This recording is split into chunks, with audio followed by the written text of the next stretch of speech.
Merhaba sevgili izleyiciler, kanalıma hoş geldiniz.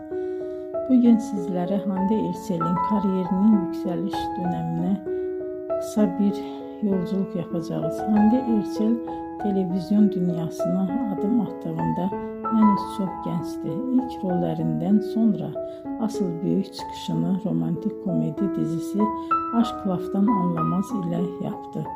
Bu dizide Hayat Uzun karakterini canlandırdı ve performansı büyük ilgi gördü. Dizi yalnızca Türkiye'de değil, dünyanın birçok ülkesinde yayımlandı ve milyonlarca kişi tarafından izlendi. Böylece Hande Erçel uluslararası bir hayran kitlesine sahip oldu. Başarısı bununla da sınırlı kalmadı. Daha sonra farklı projelerde yer alarak oyunculuk yeteneğini, farklı yönlerini göstermeye devam etti.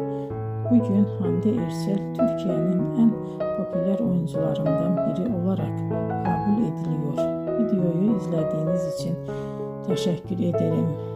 Bir sonraki hikayede tekrar görüşmek üzere.